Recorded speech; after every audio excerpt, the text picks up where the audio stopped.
Praise the lord. యేసుక్రీస్తు నామంలో మీ అందరికీ శుభములు తెలియజేస్తూ ఉన్నాం. ప్రతిరోజు ప్రభు సన్నిధి కార్యక్రమానికి మిమ్మల్ని అందరినీ కూడా ప్రేమపూర్వకంగా ఆహ్వానం తెలియజేస్తూ ఉన్నాం. మరి ఈరోజు మనం ధ్యానించుకోబోయేటువంటి వాక్య ధ్యానం ఏంటంటే నిర్గమకాండం 6వ అధ్యాయం 11 నుంచి 20 వచనాల వరకు మనం ధ్యానించుకొనబోతున్నాం. నిర్గమకాండం 6వ అధ్యాయం 11వ వచనం చదువుకుందాం. ఐగుప్తు రాజైన ఫరోతో ఇజ్రాయేలీయులను తన దేశంలో నుండి వెలుపలకు పోనీయవలనని అతనితో చెప్పుమనెను. ప్రార్థన చేసుకుందాం. సకల ఆశీర్వాదములకు కారణభూతమైన పరలోకమందున మా పరమ తండ్రి, నీ అద్భుతమైన ఆశ్చర్యమైన నామానికి లెక్కలేని స్తుతులు స్తోత్రాలు చెల్లిస్తూ ఉన్నాను. ఈ సమయమందు వాక్యాన్ని ధ్యానిస్తూ ఉండగా పరిశుద్ధాత్మ దేవుడా, నీవే మాతో మాట్లాడమని, ప్రతి వారికి వినగల చెవి గ్రహించగల హృదయం అనుగ్రహించమని యేసు నామములో ప్రార్థిస్తున్నాం తండ్రి, ఆమేన్. ప్రియమైనటువంటి సహోదరి స్నేహితులారా, ఇక్కడ మనం 6వ అధ్యాయం 11, 12, 13 వచనాలు మనం చదివినట్లయితే దేవుడు చెప్తా ఉన్నాడు, నువ్వు ఐగుప్తు రాజు దగ్గరికి వెళ్ళి ఇజ్రాయేల్ ప్రజలను పోనేమని చెప్పమన్నప్పుడు అప్పుడు మోషే ఎత్తగించము, ఇజ్రాయేలీలే నా మాట వినలేదు, మాట మాంద్యం గలవాడును, నా మాట ఫరో ఎట్లు వినని యెహోవా సన్నిధిని పలికెను. మరియు యెహోవా మోషే అహరోనుతో ఎట్లనెను, ఇజ్రాయేలీలను ఐగుప్తు దేశంలో నుండి తాను వెలుపలికి రప్పించుటకు ఇజ్రాయేలీ యొద్దకు ఫరో యొద్దకును వెళ్ళవలనని వారికి ఆజ్ఞాపించాను. ప్రియమైనటువంటి సహోదరి స్నేహితులరా, ఇక్కడ మనం దేవుని వాక్యాన్ని చూసినట్లయితే మోషే దేవుడు చెప్పినట్టుగానే చేస్తూ ఉన్నాడు అంతాను. కానీ అక్కడ ఫరో ఇజ్రాయేల్ ప్రజల్ని పంపించడం లేదు, తిరస్కరించాడు. వాళ్ళ మీద పని భారం ఇంకా ఒత్తిడి ఎక్కువైపోయింది. ఇటువంటి సందర్భంలో దేవుడు మాట్లాడుతున్నటువంటి మాట ఏంటంటే, ఇర్మియా గ్రంథం మనకి 1వ అధ్యాయం 6వ వచనం చూసినట్లయితే అక్కడ అందుకు అయ్యో ప్రభువగు యెహోవా చిత్తగించుము, నేను బాలుడనే, మాటలాడుటకు నాకు శక్తి చాలదని నేననగా, ఇక్కడ ఇర్మియా కూడా ఇటువంటి మాట అంటూ ఉన్నాడు, నేను బాలుడును, నాకు శక్తి చాలదు, నాకు మాట్లాడటకు ఏమి సామర్థ్యం లేదని చెప్పాను అన్నప్పుడు దేవుడు ఏమంటున్నాడంటే, యెహోవా నాకు ఇలాగ సెలవిచ్చి నేను బాలుడు అనవద్దు, నేను నిన్ను పంపువారందరి యొద్దకు నీవు పోవలను, నీకు ఆజ్ఞాపించిన సంగతులన్నీ చెప్పవలను. కాబట్టి నాకు తెలివితేటలు లేవు, నాకు శక్తి సామర్థ్యం లేదు, నాకు ఇది లేదు అది లేదు అని అనవద్దు, నేను నీకు శక్తి సామర్థ్యం ఇచ్చేవాడును అని చెప్పి దేవుడు చెప్తూ ఉన్నాడు. దేవునికి స్తోత్రం కలుగును గాక. ఈ విధంగా మోషే చూసినట్లయితే అక్కడికి వెళ్ళాడు. దేవుడు చెప్పినట్టు ఇజ్రాయేల్ ప్రజలందరికీ మరి వివరించి చెప్పినప్పుడు ఇజ్రాయేల్ ప్రజలంతా కూడా మోషేను అంగీకరించలేదు, తిరస్కరించారు. ఫరో కూడా అంగీకరించలేదు. అయినా కానీ దేవుడు మోషేని వెళ్ళమంటా ఉన్నాడు. చూసారా, మోషే వెళ్ళడానికి ఇష్టపడటం లేదు. మోసే పరిస్థితుల వైపే తప్ప వాటి వెనక ఉన్నటువంటి దేవుని చూడలేకపోతున్నాడు. ఈరోజు మన జీవితంలో కూడా పరిస్థితులను చూస్తూ ఉంటుంటాం. అసలు పరిస్థితులు అనుకూలంగా లేవండి, కానీ పరిస్థితులకు పైన ఉన్నటువంటి దేవుడిని మనం చూడలేకపోతున్నాం. హల్లెలూయా. పరిస్థితుల కంటే గొప్పవాడైనటువంటి దేవుడు మనం చూడలేకపోతున్నాం. ఈ రోజున ఫరో మారలేదు, ఇజ్రాయేల్ ప్రజలు మారడం లేదు, వాళ్ళు నన్ను తిరస్కరించారంటున్నారు, కానీ వాళ్ళందరికంటే గొప్పవాడైనటువంటి దేవుడు సపోర్ట్ ఇస్తున్నాడు. దాన్ని మర్చిపోయాడు మోషే. ఈరోజు నా వాక్యం వించిన నా ప్రియమైనటువంటి సహోదరి స్నేహితులారా, దేవుని మాట వించినట్టు నా ప్రియమైనటువంటి వారులారా, పరిస్థితులు మించినటువంటి స్థితికి మనం రావాలి. పరిస్థితులు మించినటువంటి స్థితికి మనం ఎదగాలి. దేవుడు మనకు అటువంటి దృక్పథం దయచేయాలని చెప్పి మనం ప్రార్థన చేద్దాం. హల్లెలూయా. దేవునికి స్తోత్రం. ఇక్కడ మోషే అంటున్నాడు, ఇజ్రాయేల్ ప్రజలంతా తిరస్కరించారయ్యా, నువ్వు వెళ్ళి మనం అద్భుతాలు చేయమన్నా చేశాను, అయినా వాళ్ళు తిరస్కరించారు. రాజు దగ్గరికి వెళ్ళి వాళ్ళు పండగ చేసి కూడా పంపమంటే రాజు కూడా పండగలు అదేమీ లేదని చెప్పి వాళ్ళకి గడ్డి ఇవ్వటం కూడా మానేసి వాళ్ళ పని భారం పెంచేసేసరికి ప్రజలంతా నా మీద కోపంతో ఉన్నారు. ప్రజలంతా నన్ను తిరస్కరించారు, ప్రజలు నన్ను అంగీకరించలేదు అని చెప్తా ఉన్నాడు. కానీ దేవుడు ధైర్యపరుస్తూ ఉన్నాడు. ఏమంటున్నాడంటే, అక్కడికే వెళ్ళని చెప్తున్నాడు. దేవుడు ఏం చేస్తాడంటే, ఎవరైతే తిరస్కరిస్తారో అక్కడికి వెళ్ళమంటాడు దేవుడు. ఏదైతే మనకి ఇష్టం లేదంటామో అక్కడికి వెళ్ళమంటాడు దేవుడు. దేవునికి స్తోత్రం కలుగును గాక. హల్లెలూయా. కాబట్టి మళ్ళీ దేవుడు ఏం చెప్తున్నాడంటే, నువ్వు వెళ్ళు అక్కడికి. హల్లెలూయా. దేవునికి స్తోత్రం కలుగును గాక. నువ్వు వెళ్ళు, నేను పంపుతున్నాను కదా అంటాడు. మనకిష్టం లేనటువంటి ప్రజల మధ్యకి మనకిష్టం లేనటువంటి పనులు దేవుడు చేపిస్తూ ఉంటుంటాడు. దేవుని నామ మహిమార్థంగాను. ఇజ్రాయేల్ ప్రజలు నన్ను తిరస్కరిస్తున్నారయ్యా, నేను వెళ్ళను. ఫరో కూడా ఇజ్రాయేల్ ప్రజలు కూడా, ఫరో కూడా, అసలు అందరూ నన్ను తిరస్కరిస్తున్నారే, అసలు నేను ఏ ఉద్దేశంతో వెళ్ళను, ఇంకెందుకు, ఎవరు వింటున్నారు నా మాట, ఎవరు మాట వింటలేనప్పుడు నేను ఏమేమి మాట్లాడిన ఏం చేయను అని చెప్పి దేవుడితో చెప్తా ఉన్నాడు. హల్లెలూయా. దేవుడికి తెలియట్లేదు నా ప్రియమైనటువంటి సహోదరు చేసినారు. ఫరో హృదయం ఏంటో దేవునికి తెలుసు, ఇశ్రాయేలు ప్రజల హృదయం ఏంటో దేవునికి తెలుసు. సమస్తం ఎరిగినటువంటి దేవాది దేవుడు చెప్తుంటే దేవుడికి వివరిస్తున్నాడు ప్రజల గురించి. దేవుడే సృష్టించినటువంటి ప్రజల గురించి దేవుడు, మోషే గారు దేవుడికి వివరిస్తూ ఉన్నాడు. ఈ రోజున మనం సర్వ సృష్టికర్త అయినటువంటి దేవుడికి మన పరిస్థితులను వివరిస్తూ ఉంటుంటాం. ప్రభా ఇది ఎంత కష్టమైనటువంటి పరిస్థితి తెలుసా ప్రభా, ఈ ఆర్థిక సమస్యలు చాలా భయంకరమైనటువంటివి, ఈ రోగం చాలా ఇటువంటిది. ఎందుకంటే రోగాన్ని మనం చూస్తున్నాం కానీ రోగానికి మించినటువంటి స్థితికి మనం ఎదగలేకపోతున్నాం. అలాగే పరిస్థితులు మించినటువంటి స్థితికి మనం ఎదగలేకపోతున్నాం. కాబట్టి పరిస్థితులకు పైన ఉన్నటువంటి దేవుడు మనకి ఆదరణకర్త. ఆయన గుర్తుపెట్టుకోవాలి. పరిస్థితులను అధిగమించినటువంటి దేవుని మనం గుర్తుపెట్టుకోవాలన్నమాట. దేవునికి స్తోత్రం కలుగును గాక. మరి యొక్క నిర్గమకాండం 14వ వచనం నుంచి మనం చూసినట్లయితే వంశావళి ఉంది. ఇజ్రాయేలీలు ఇప్పుడు మరి గొప్ప సంక్షోభంలో ఉన్నారు. ఈ సందర్భంలో దేవుడు వంశావళిని రాసిపెట్టాడు. దేవునికి స్తోత్రం. ఇజ్రాయేల్ వంశావళులు మరి ఇక్కడ పేర్కొనబడిన 14వ వచనం చూసినట్లయితే పాత నిబంధనలో వంశావళులు ఎంతో ప్రాముఖ్యమైనటువంటివిగా మరి కనిపిస్తూ ఉంది, చాలా ముఖ్యమైనటువంటివి. మరి ఈ పేర్లు వింటుంటే మనకి ఏమనిపిస్తుంది?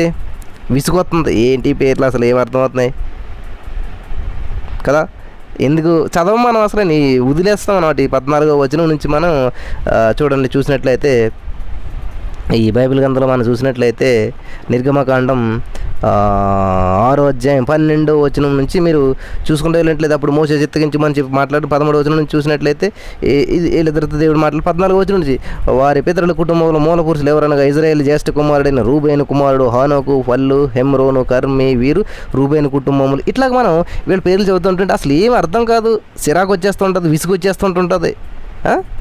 ఒక మాట గమనించండి ప్రియులారా. ఈ బైబిల్ గ్రంథం ఎలా వచ్చిందంటే 40 మంది ప్రవక్తల ద్వారా దేవుడు మరి వారికి పరిశుద్ధాత్మ ప్రేరేపణ ఇచ్చి రాయించాడు. అంతేగాని ఏ మనిషి సొంత వాక్యులు రాయటానికి లేదు. ఇక్కడ దేవుడు వాళ్ళని కూర్చోబెట్టి పరిశుద్ధాత్మ సహాయం చేసి పరిశుద్ధాత్మ శక్తి ద్వారా వాటిని రాయించాడు.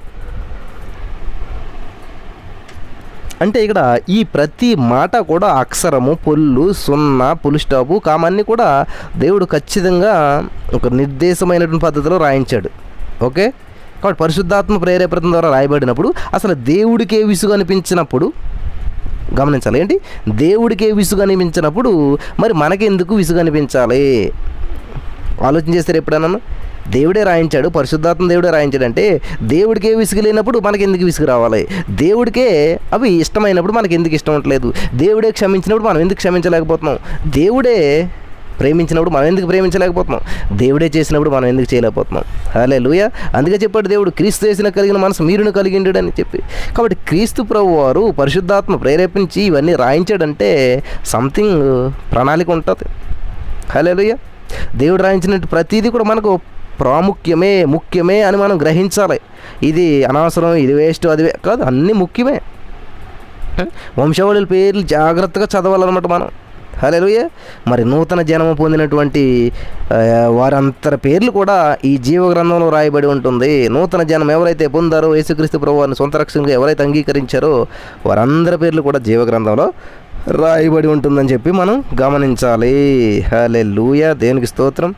మరి ఈ విధంగా చూసుకుంటే మనం వచ్చినట్లు 16వ వచనం లేవీ కుమారుల పేర్లు వారి వంశావళులు చెప్పిన ఏవనగా గెర్షోను, కహాతు, మెరారి, లేవి 130 ఏండ్లు బ్రతికెను. ప్రియులారా, ఇక్కడ మనం చూసినట్లయితే గమనించండి మీరు, లేవీ కుమారులు 3, గెర్షోము, కహాతు, మెరారి. ఆ 3 కూడా చాలా ప్రాముఖ్యమైనటువంటి వ్యక్తులు. మరి ఎందుకనంటే ఈ అరణ్య ప్రయాణంలో అరణ్యంగా ప్రయాణం చేశారు కాబట్టి ఈ అరణ్య ప్రయాణంలో ఈ 3 అంటే ఈ 3 ఏం చేశారంటే ఈ గుడారమును మోసేటువంటి వారు అన్నమాట. ఈ గుడారాన్ని మోసిన వారు ఎవరంటే ఆ 3 అన్నమాట. ఈ రోజున సగటు యూదుడు తాను ఏ వంశానికి చెందినవారో కూడా ఎరగరు, మర్చిపోయారు చాలామంది. దేవునికి స్తోత్రం కలుగును గాక. 17, 18, 19, 20 వచనాలు మనం చూసినట్లయితే గెర్షోను కుమారులు వారి వంశావళులు చెప్పున లిబ్నే, షిమే, కహాతు కుమారులు అమ్రాము, ఇస్సారు, హెబ్రోను, ఉజ్జయేలు. కహాతు 133 ఏండ్లు బ్రతికెను. మొరారి మరి కుమారులు మహాలి, మూషి, వీరు తమ వంశావళులు చెప్పిన లేవీ కుటుంబములు. ఇమ్రాము తమ మేనత్త అయిన యాకోబెదును పెండ్లి చేసుకొనెను. ఆమె అతనికి అహరోనును మోషేను కనెను. అమ్రాము 130 ఏండ్లు బ్రతికెను. ప్రియులారా, మనం ఈ వాక్య భాగంలో అహరోను మోషేల తల్లిదండ్రుల పేర్లు అమ్రాము, మరి ఆయన భార్య అయినటువంటి యాకోబేదు పేర్లు మనకి వినబడుతూ ఉన్నాయి, విన్నాం.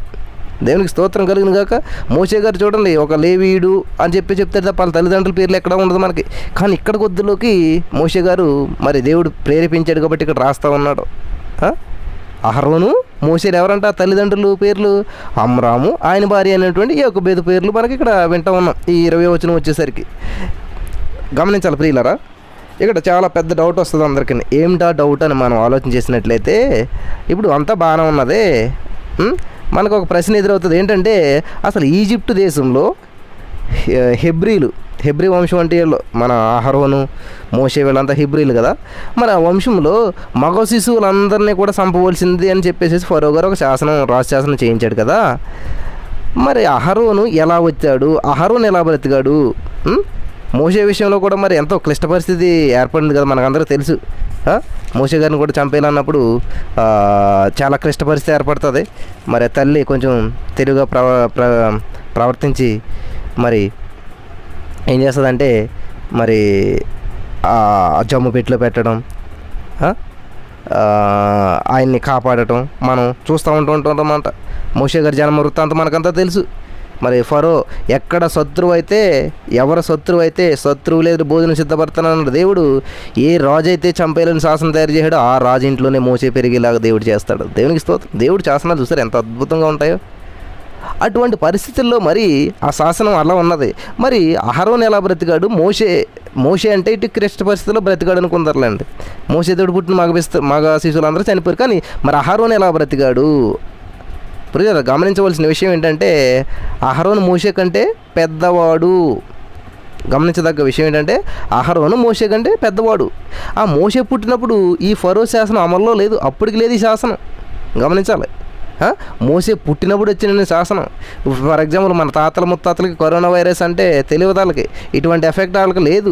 కాబట్టి ఇది ఇప్పుడు వచ్చినటువంటిది అనమాట. తర్వాత ఇప్పుడు మన ముందు వాళ్ళకి ఏం తెలుస్తుంది తెలియదు. అలాగే ఇక్కడ అహరోను పుట్టినప్పుడు ఈ రాజశాసనం కానీ మగ పిల్లలను చంపాలన్నటువంటిది ఏమీ లేదు. చక్కగా ఇంట్లో పుట్టాడు, పెరిగాడు, పెద్దోడు అయ్యాడు. తర్వాత ఏమైందంటే, ఆ తర్వాత ఇజ్రాయేల్ ప్రజల జనసంఖ్య బాగా వృద్ధి అవుతూ వస్తుంది, పెరిగిపోతూ ఉన్నారు. అది చూసినటువంటి భయపడి ఫరో రాజు ఏం చేయడంటే ఒక శాసనం చేయించాడు అనమాట. హల్లెలూయా, దేవునికి స్తోత్రం. ఒక శాసనం చేయించి మగ శిశువులందరూ చంపేసేయాలి, ఇజ్రాయేల్ జాతి వృద్ధి చెందుతుంది, దీనివల్ల మనకు ప్రమాదం ఏర్పడుతుంది, శత్రు సైన్యంతో కలిసి మనకి అపజయం ఇచ్చి వాళ్ళతో కలిసి వెళ్ళిపోతారు, బయటికి బానిసత్వం నుంచి వెళ్ళిపోతారు అనేటువంటి ఆలోచన మరి వచ్చినట్టున్నది. ప్రియమైనటువంటి సహోదరి స్నేహితులు గమనించాలి. హల్లెలూయా. అంత కుయుక్తితో చేసినటువంటి ఆలోచనలు దేవుడు ఏం చేయడు చూసారా? దొంగవాడికి తాళం ఎత్తే దొంగతనం చేయలేడంట. అలాగే మోషేని తీసుకెళ్ళి దేవుడు ఏం చేయడంటే శత్రువు ఇంట్లోనే పెంచాడు అనమాట. భయపడుతూ బానిసత్వంలో బ్రతికే కంటే ధైర్యంగా రాజు ఇంట్లో బ్రతికని చెప్పి రాజుగారి ఆహారం తింటూ రాజుగారి ఇంట్లో పెరుగుతూ రాజరికంలో పెరిగేలాగా దేవుడు ఇచ్చాడనమాట అవకాశం. నా ప్రియమైనటువంటి సహోదరి స్నేహితులారా, దయచేసి గమనించండి. మరి దేవుడు ఎంతైనా నమ్మదగినవాడు, గొప్ప దేవుడు. హల్లెలూయా, దేవునికి స్తోత్రం కలిగిన గాక. కాబట్టి మనకి చాలామందికి వచ్చేటువంటి డౌట్ ఇదనమాట, అహరోను ఎలా పెరిగాడండి? మరి మోషే మగ శిశువులని చంపేయమని చెప్పి రాజశాసనం వచ్చినప్పుడు మరి అహరోను ఎలా బ్రతికాడు అనేటువంటి డౌట్ వస్తుంది కదా. కాబట్టి అహరోను పెద్దవాడు అండి, మోషే కంటే చాలా పెద్దోడు. కాబట్టి అహరోను టైంలో ఇటువంటి శాసనాలు ఏమీ లేవు, చక్కగా పుట్టాడు, పెరిగాడు అనమాట. చూడండి, మనకు ముందు పుట్టిన వాళ్ళకి ఈ లాక్డౌన్లు ఇటువంటి ఏమీ పెద్దగా తెలియకపోవచ్చు. అంటే ప్రపంచవ్యాప్తంగా ఇటువంటి డిసీజు అంతగా మనకి తెలిసినట్టు మట్టుకి లేదు మన ముందు వాళ్ళలో. కాబట్టి ఇలాగా ఇటువంటి పరిస్థితి మనకు మాత్రమే తెలుస్తుంది. అలాగే ఈ యొక్క శాసనం అనేటువంటిది ఎప్పుడు వచ్చిందంటే మోషే పుట్టినప్పుడు మాత్రమే మోషే గారికి వచ్చిందన్నమాట. ఎక్కడ శాసనం చేయబడిందో అక్కడే మోషే పెరిగాడు. దేవునికి స్తోత్రం కలిగిన గాక. నా ప్రియమైనటువంటి సహోదరి స్నేహితులారా, దేవుడు చెప్తున్నాడు ఈ రోజున, నిన్ను నన్ను కూడా శత్రువుల ఎదుట భోజనం సిద్ధపరిచి మనల్ని నడిపిస్తాడు, విడిపిస్తాడు, గెలిపిస్తాడు. హల్లెలూయా. శ్రమలో నేను అతనికి తోడే అంటాను, అతను విడిపిస్తాను, అతను గొప్ప చేస్తాను. ఈ మాట మోషేకి అప్లై చేయండి. శ్రమల్లో జమ్ముపెట్టులో దేవుడు తోడే అన్నాడు. ఆ నీటిలోంచి విడిపించాడు, రాజు ఇంట్లో పెట్టాడు.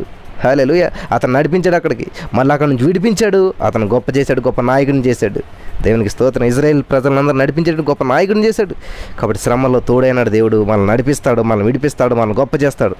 ఈ రోజున వాక్యం వినిచిన ప్రియమైనటువంటి సహోదరి స్నేహితులారా, మరి అహరోను చనిపోలేదు, కారణం ఏంటంటే అప్పుడు శాసనం లేదు. మోసే చనిపోవాలి కానీ బ్రతికాడు, కారణం ఏంటంటే దేవుని కృప ఉన్నది కాబట్టి. హల్లెలూయా. కాబట్టి మన చుట్టుపక్కల పరిస్థితులు ఎలాగున్నా అందరూ మగ శిశువులు చంపేయాలని శాసనం వచ్చినా కూడా మోసేని దేవుడు బ్రతికించాడు. కాబట్టి కరోనా వైరస్ వచ్చి అంత ఎఫెక్ట్ చూపించినా కానీ దేవుని కృప నీ పట్ల నా పట్ల ఉంది కాబట్టి దేవుని కాపుదల ఉంటుంది మనకి. హల్లెలూయా. దేవునికి స్తోత్రం. కాబట్టి ప్రతి వారి నిమిత్తం మనం ప్రార్థన చేయాలి. ప్రపంచ క్షేమం కొరకు దేవుడు మనల్ని నడిపిస్తారు అటువంటి కృపలోను. కాబట్టి ఇక్కడ ఈరోజు దేవుడు ఇన్ని పేర్లు ఎందుకు పెట్టాడంటే, బాప్తిజం పొందినటువంటి నువ్వు నేను రక్షించబడిన ప్రతి వారి పేర్లు జీవగ్రంథంలో రాయబడి ఉంటాయి అని మనం గమనించి మరి ఇక్కడ లేవీయుల గురించి తెలియజేస్తూ వస్తూ ఉన్నాడు. ఈ యొక్క అన్నీ కూడా ఇంపార్టెంట్, ఏది కూడా వేస్ట్ అని అనుకోవద్దు. మరి జాగ్రత్తగా దేవుని వాక్యాన్ని బలపడాలని చెప్పి ప్రభు పేరును మనం చేస్తూ ఉన్నాం. దేవుడు మిమ్మల్ని అందరినీ దీవించును గాక. యేసయ్యా విన్న వాక్యం వ్యర్థంగా ప్రతి హృదయంలో నాటబడి ఫలించేటట్టు సహాయం చేయమని యేసు నామములో ప్రార్థించి పొందుకొని ఉన్నామా పరమ తండ్రి. ఆమేన్. Praise the lord. మేము చేసే ప్రతి వీడియో అప్డేట్స్ మీకు నోటిఫికేషన్ రూపంలో రావాలి అంటే మీ ఫోన్లో యూట్యూబ్ ఛానల్లో జీసస్ ఆల్మైటీ గాడ్ అని టైప్ చేసి సెర్చ్ చేసినట్లయితే జీసస్ ఆల్మైటీ గాడ్ యూట్యూబ్ ఛానల్లో సబ్స్క్రైబ్ అనే బటన్ని ప్రెస్ చేసి దాని పక్కన ఉన్న బెల్ బటన్ని కూడా ప్రెస్ చేయండి. దీని ద్వారా మేము చేసే ప్రతి వీడియో అప్డేట్స్ మీరు మిస్ అవ్వకుండా నోటిఫికేషన్ రూపంలో పొందుకుంటారు.